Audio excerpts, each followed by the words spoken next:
Aujourd'hui, on plonge dans l'une des prophéties les plus fondamentales et les plus impressionnantes de la fin des temps, l'histoire de Yajouj et Majouj. C'est un rappel crucial pour quiconque cherche à solidifier sa foi. On parle ici d'un peuple ancien, enfermé derrière une barrière mystérieuse, une barrière de miséricorde, et dont la libération future marquera un tournant décisif pour l'humanité. Alors, la question que tout le monde se pose, qui sont-ils vraiment? Des mythes, des légendes, ou une réalité prophétique qui nous attend? Pour essayer de comprendre ce mystère et la nature de cette grande épreuve, il faut d'abord faire un voyage dans le temps, un voyage sur les traces d'un roi juste, dont le récit est une véritable leçon. Notre histoire commence donc avec ce personnage coranique hors du commun, Dhu al-Qarnayn, un souverain puissant, juste, à qui Allah avait donné les moyens de ses ambitions. Il parcourait la terre pour y établir l'ordre et la justice. Et c'est l'un de ces voyages qui l'a mené à une rencontre qui allait changer le cours de l'histoire pour des millénaires. Imaginez la scène. Il arrive entre deux grandes montagnes. Et là, il trouve un peuple complètement démuni, paralysé par la peur.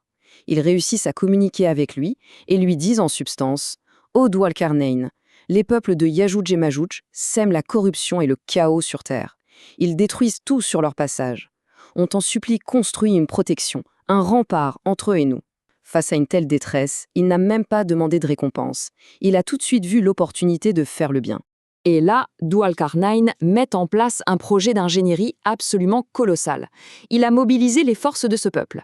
D'abord, il leur a demandé d'apporter des blocs de fer pour combler entièrement la vallée entre les deux montagnes, jusqu'au sommet. Ensuite, avec d'énormes soufflets, ils ont allumé un feu titanesque, chauffant le fer jusqu'à ce qu'il devienne rouge vif, incandescent. Et pour finir, l'étape finale, verser du cuivre en fusion sur toute la structure pour sceller le tout. Le résultat, une barrière lisse, unie, impossible à escalader et quasi impossible à percer. Et c'est ici qu'on voit toute la sagesse de ce roi. Face à cet exploit monumental, pas une once d'orgueil. Il a tout de suite dit « Ceci est une miséricorde de mon Seigneur ». Il ne s'est attribué aucun mérite. Et, avec une clarté prophétique, il a ajouté que cette barrière, aussi solide soit-elle, n'était que temporaire. Le jour où la promesse d'Allah arrivera, elle sera réduite en poussière. La muraille est donc en place, et le mal est contenu pour un temps. Ce qui nous ramène à notre question de départ. Mais qui sont exactement ces êtres, dont la nuisance était si terrible?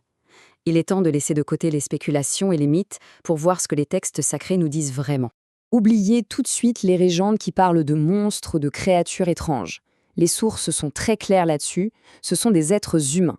Deux peuples, bien réels, qui descendent d'Adam, comme nous tous. Et pour donner une petite idée de leur nombre, un hadith nous dit que, pour 1000 personnes entrant en enfer, 999 seront issues de Yajouj et Majouj. Un chiffre qui dépasse l'entendement. Le prophète Mohammed, paix et bénédiction sur lui, a même donné des descriptions physiques assez précises pour qu'on ne puisse pas se tromper. Il a décrit leur visage comme large et plat, semblable à des boucliers martelés. Leurs yeux sont petits, et il a précisé que le jour de leur sortie, ils déferleront de chaque colline, de chaque hauteur, submergeant littéralement le monde. Ces détails ancrent vraiment la prophétie dans quelque chose de tangible. Et c'est là que le récit prend une tournure absolument glaçante. Un jour, le prophète est entré chez son épouse, le visage rouge, visiblement effrayé, et il s'est exclamé « Malheur aux Arabes, car un malheur est proche ». Puis, en faisant un petit cercle avec son pouce et son index, il a ajouté « Aujourd'hui, une brèche comme celle-ci vient de s'ouvrir dans la muraille de Yajouj et Majouj ».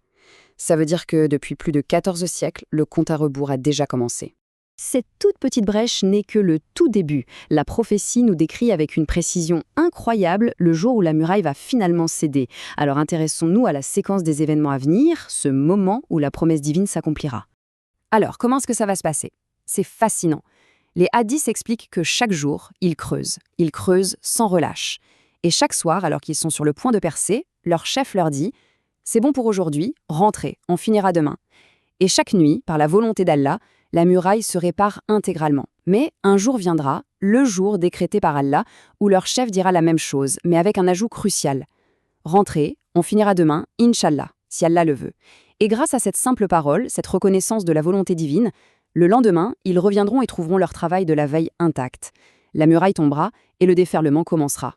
Pour bien saisir l'échelle de cette invasion, il y a une image prophétique qui est particulièrement frappante. On nous dit que les premiers rangs de leur horde immense passeront par le lac de Tibériade et boiront toute son eau, absolument toute.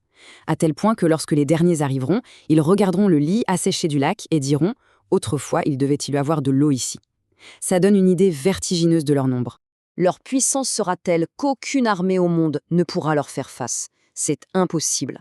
Allah révélera au prophète Issa, Jésus, lors de son retour sur terre, « J'ai fait sortir des créatures que nul ne peut combattre. Réfugie mes serviteurs sur le mont Tour. » Et ce passage est essentiel. Il nous apprend que face à cette épreuve ultime, la solution n'est pas le combat physique, mais la patience, la foi et le refuge total auprès d'Allah. Cette prophétie, même si elle peut paraître terrifiante, n'est pas là pour nous paralyser de peur. Bien au contraire. C'est un puissant rappel, un catalyseur qui nous pousse à nous interroger, à réfléchir sur l'état de notre propre foi face aux certitudes de l'avenir. On pourrait passer des heures, des jours à spéculer sur l'emplacement de la muraille ou à essayer de deviner quand exactement ils sortiront. Mais ce serait passer à côté de l'essentiel. La seule question qui vaille vraiment la peine d'être posée, c'est, face à cette promesse inévitable, qu'est-ce qu'on doit faire, nous, ici et maintenant, pour s'y préparer? La préparation n'est pas du tout matérielle, elle est purement spirituelle. Le but, c'est de renforcer notre foi dans le tawhid, c'est-à-dire l'unicité absolue d'Allah, cette conviction profonde que lui seul a le contrôle sur toute chose. Ça veut dire s'en remettre complètement à sa volonté. Multiplier les bonnes actions, celles qui pèseront lourd sur la balance, cultiver la patience face à ce qui nous dépasse, et surtout, garder toujours à l'esprit la croyance au jour dernier, comme une boussole pour guider notre quotidien. Et on termine avec cette parole prophétique qui est lourde de sens. Quand l'annonce d'un grand malheur a été faite, on a posé cette question clé, est-ce qu'on peut périr alors qu'il y a des gens pieux parmi nous? Et la réponse est un avertissement qui traverse les siècles, oui, si le mal se généralise. Ça nous rappelle notre responsabilité à tous. La piété individuelle, c'est fondamental, mais ça ne suffit pas à protéger une société si le mal devient la norme. Une profonde réflexion sur notre foi, nos actions et la promesse qui nous attend.